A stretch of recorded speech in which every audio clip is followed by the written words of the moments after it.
lige inden vi rydder helt op, så har jeg lige en lille happening, vi skal have overstået. Ja, Jette, du kan godt give mig. Kom lige hen til en tørre. Ja, der skete nemlig det, at for et par uger siden blev vi tildelt en donation, som bestod af 2 ting. Det var Vestfar Nords årlige repræsentantskabsmøde, at der skete det, at de uddelte en donation, som bestod af årets initiativpris, som tilfaldt Jette, vores formand, og samtidig fik Garden en donation på 25.000. Og Jette kender vi jo alle, i garderverdenen i hvert fald. Men alligevel, Jette, hun startede jo i sin spæde ungdom, tror jeg, med selv at være gardist, og hvis jeg ikke husker helt forkert, så var det vist fløjtespiller. Og senere hen, så har hendes 2 døtre selvfølgelig også været gardister i Brovs Pigegarde, og Pernille, som jo stadigvæk er aktiv instruktør, har vi også glæde af sammen med et andet korps. Ja, og Jette, hun har jo også været en af hovedmændene bag opstarten af vores forældreforening i 90, tror jeg det var.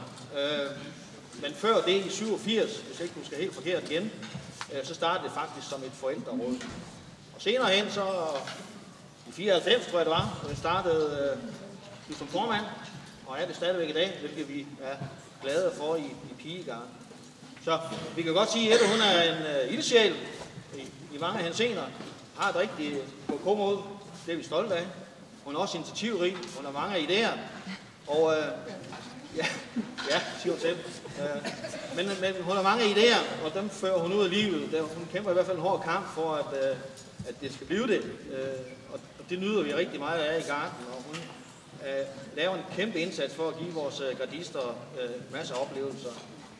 Samtidig så er hun jo også en af hovedkræfterne bag vores herregårdskoncert, som er hvert år i juni over på Herregården over Barskov. Så Jette, det var velfortjent, at du fik initiativprisen, og vi vil gerne overrække den nu en gang. Jeg har lånt den nemlig. Nej. Så den ser jo sådan ud.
Munden den står aldrig stille.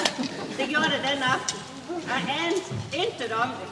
Så der var nogen, der kunne tage husen på mig. Men det er med stolthed at modtage det i hvert fald.